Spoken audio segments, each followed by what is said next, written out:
یه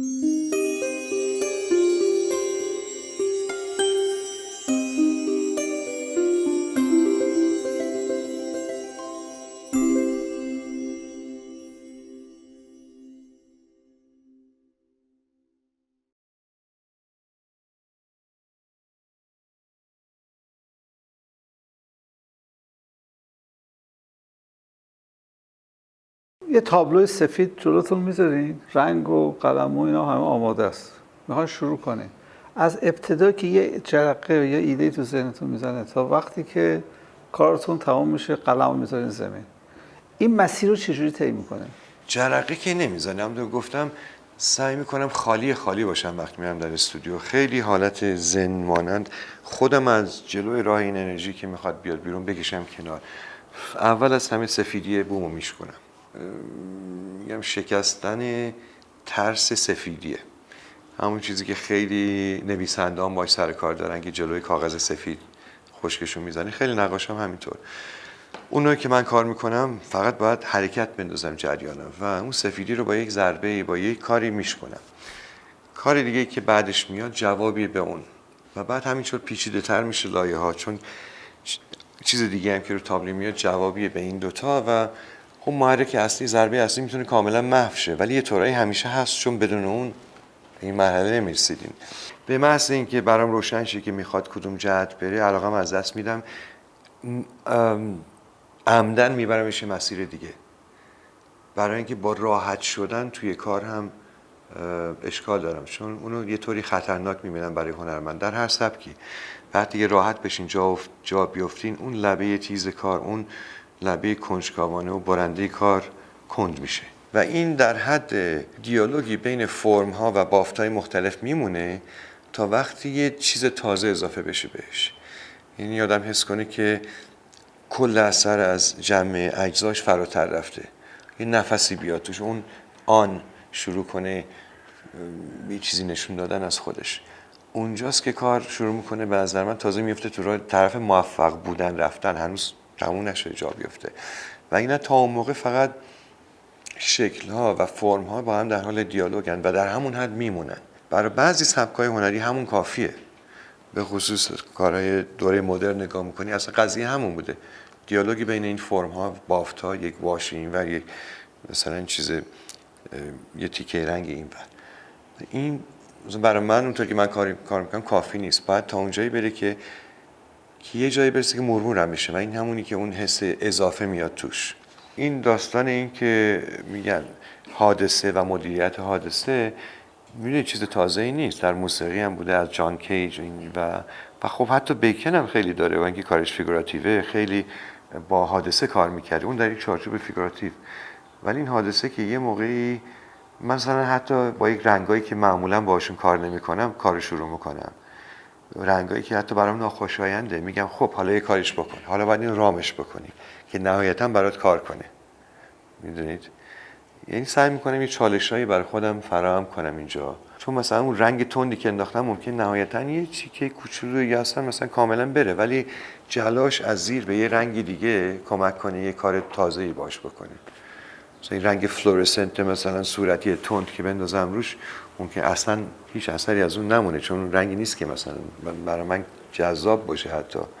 حتی هر رنگی جای خودشو داره، رنگ‌های عجیب و غریب شما در طبیعت می‌بینید، ولی به نسبت درست. معمولا روی یک کار نمی‌کنم، روی مثلا 20 تا کار در آن واحد کار می‌کنم، چون یه جایی که کار گیر میکنه، این یکی کار دیگه که این بغل هست باز میشه، بعد میرم رو اون، از این یه دفعه به یه جایی میرسم که یاد میگیرم مثلا این رو اون میتونه خوب جواب بده، از این میره به اون، همینطور با هم در حال دیالوگن و این وسط هست که یکی تموم میشه، یکی اینقدر نزدیک تموم شدن دوباره یه کاری میکنی خیلی عقب میفته.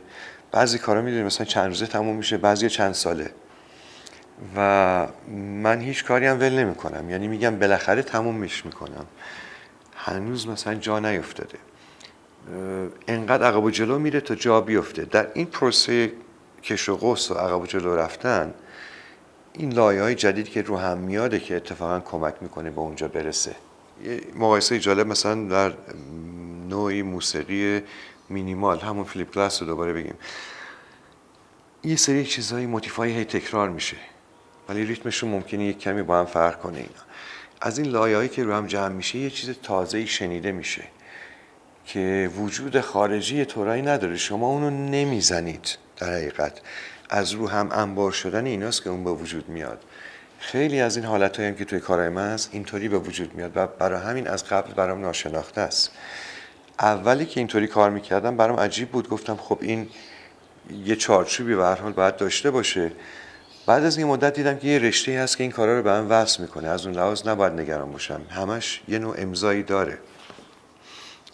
و بعد برام روشن‌تر شد که دنبال چی هستم در این چارچوب. دنبال یک زبان بصری هستم، یه زبان بصری که درش میتونید شما شعر بگید، میتونید داستان بگید، میتونید تیتر خبری داشته باشید، تا جایی که مثلا یه سبک، اینم به صورت کل میگم، باشه که همه کارا کم و بیش شبیه هم باشه، یه کمی این ورتر یه کمی اون ورتر. بیشتر هدف من این بوده که به یه زبان بصری شاملی برسم که این کارا رو که میبینید که با هم متفاوته، ولی ربطشون هم به هم میبینید. اینجا داد زدین، اینجا نجوا کردین.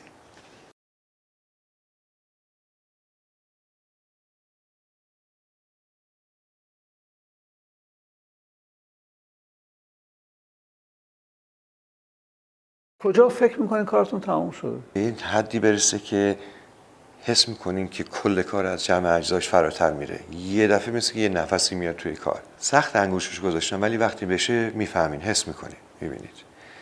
مثل این میمونه که بند ناف تابلو به شما وصله و یه موقعی جایی که میرسه دیگه خودش میبره اینو. یعنی چیزی که اضافه کنین بهش کار رو دورتر میبره، خراب میکنه. دیگه تجربه جالبی که داشتم که از اونم درس خوبی گرفتم این بودش که یعنی در این پروسه کاری که الان برای شما توضیح دادم برای من یه مقدار روشن‌تر کرد. مثلا کارایی کرده بودم که ازش راضی نبودم، تموم شدم نبود، واقعا خوشم نمیومد، گذاشتم کنار، رو به دیوار. 6 ماه بعد اینو برداشتم، دیدم نه، هم خیلی خوشم میاد هم تموم شده. بعد این سوال برام پیش اومد که چرا. بعد متوجه شدم که یه چیزایی تو این بود میخواست به من بگه این تابلو که من هنوز به اونجا نرسیده بودم، هنوز آمادش نبودم. و چیزی که این به من درس داد این بودش که موقع کار سعی کنم خودم رو سانسور نکنم. میخوای قشنگش بکنی، این قشنگ کردن دشمن خیلی چیزاست، چون زیبایی با قشنگ خیلی فرق میکنه. وقتی که حین کار خودتون رو سانسور میکنین، این سانسور از دانشی میاد که روی تجربه ها استواره. تجربه هم همیشه تموم نشدنیه، چون تجربه های دیگه هست، چیزهای دیگه هست که تجربه بشه، چیزهای جلوتر هست. پس این به من یاد داد که خودم بیشتر بکشم عقب و اجازه بدم یه چیزایی در بیاد. و این خیلی به کارم کمک کرده، خیلی باعث شده عمیق‌تر بتونم برم توش. و این اول خیلی برام جالب و سوال جالبی بود که چرا من اصلا بدم میومد از 6 ماه پیش، چرا الان خوشم میاد. دستی نبردم تو این کار، منم که عوض شدم.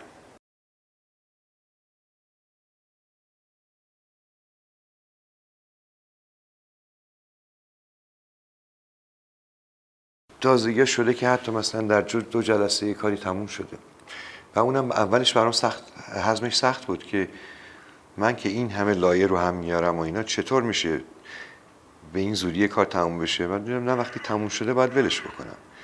یه مدت طول کشید تا اینو هضم کنم که وقتی تموم شده تموم شده دیگه. بنابراین هستن کارهایی که 2 جلسه‌ای تموم میشن، کارهایی که چند سال کش میان. برای همین میگم برخورد من اینه. مثلا بعضی نقاشای جوان رو میبینم که میگن که مثلا خیلی خوب کار کردم، دیشب مثلا تابلو رو خراب کردم. من اینو خرابی نمیبینم. اگه قوس بزرگترش رو ببینین، این قوس خیلی صاف نیست، عقب و جلو داره، 5 قدم جلو 3 قدم عقب. اینا همه قدمایی در تکامل اون کار. چون اگه مثلا امروز کار خوب پیش رفته، راضیم از نتیجه کار، فردا کاری کردم که مثلا یه جای مثلا رفته مسیر دیگه، بعد کار بعدی که کردم یه تیکه از اون آبی که دیروز زدم که خوشم نیامد ازش در اومد، از اونجا زده بیرون، ممکنه اون کاری که دیروز کردی که ازش خوشت نیامده برای همین بوده که این ازش بمونه و این از الان کارو میسازه یه طوری. مثلا یه نوع برخورد دیگه، یعنی یه نوع اطمینان کامل به کار که نهایتا کار میکنه. زمانش مهمه. هر کاری همیشه موفق نیست، اگه به اندازه کافی بهش وقت بدی موفق میشه. فقط باید آدم حاضر باشه این وقت رو بهش بده. یه دوره‌ای بود که 4 ماه نقاشی نکردم، مثلا یه دنبال آتلیه میگشتم. موقعی بود که فکر کنم آلمان رفته بودیم و دنبال آتلیه میگشتم و اینا. غیر از اون همیشه آتلیه داشتم، از گاراژ یه خونه که مثل غار میموند، هر جا هر فضایی بتونم کار پیدا کنم کار کنم. و خب سایز کارام میدونید که متناسب با آتلیه است. آتلیه هم بزرگ باشه بزرگ کار میکنم، کوچیک باشه کوچیک، آدم خودش تطبیق میده. مهم اینه که کار انجام شه.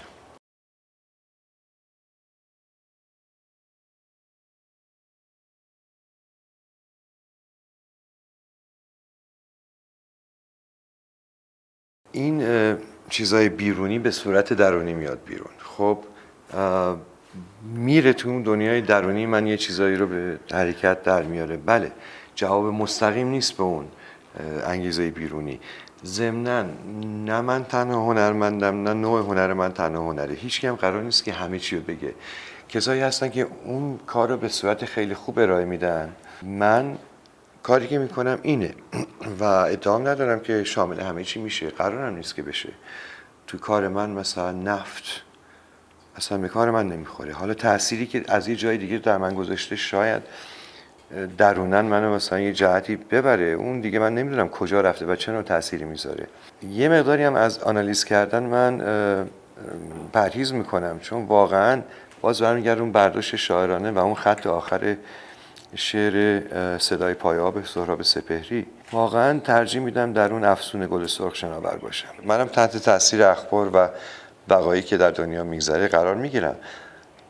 دنبال نیستم که اونو مستقیما بازتاب بدم، ولی بعد از یه مدت دیدن کشتارا، مثلا وقایع فجیع، ممکنه یه چیز خاصی تو کارا پیدا شه، یه رنگ تیره‌ای بیشتر یه جا بیاد. من جهت بهش نمیدم، تأثیری میذاره تو و میدونم یه جایی میاد بیرون. چطوری میاد دنبال نیستم چطوری میاد، ولی 100% تأثیر میذاره. بازتاب مستقیمش کار من نیست. همون که یه چیزی اگه مثلا در من تکون داده که یه چیز غمناکتر توی این کار بیشتر شده، گذاشتم بیاد. اصلا دیگه اینکه تاریخش مشخص باشه که این از کجا آمده، تحت تاثیر چی، برای من مهم نیست. نهایتا ترجمه شده به یه چیزی اومده بیرون.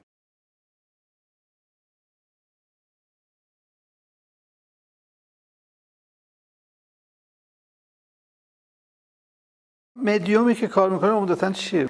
عاشق رنگ و روغنم و اکثرا روی بوم، ولی رو چوبم بعضی وقتا کار میکنم. اشکال چوب اینی که نمیشه لولش کرد بردیم برون، ولی اصلا میگم بوی رنگ و روغن، تکسچرش، حرکتش، تمپوش برای من خیلی جادوییه. به نظر میاد که شما روی تک تک تابلو اسم نمیذارید، بلکه روی سری اسم میذارید. درست میگم؟ خب دیگه میگم سری من کار میکنم. شما ببینید که طرف افراطی اون ور ببینین میشه کسی مثل گرهارد ریشتر که میزه مثلا ابسترکت شماره 450. چون من دوست دارم که میگم اصلا نگرشم شاعرانه است، این شاعرانگی یه طوری در وجودمه، تیترام شاعرانه باشه، ولی میگم در همین سریه. مثلا اون خیلی ارتباط برقرار میکنم با یکی سری که پاره‌ای از شعر و سکوت. یه جایی شاید من اینو یه جایی خوندم و اصلا نشست تو ذهنم و بعد این کارا پیش اومد و اینا اومد به هم چسبید.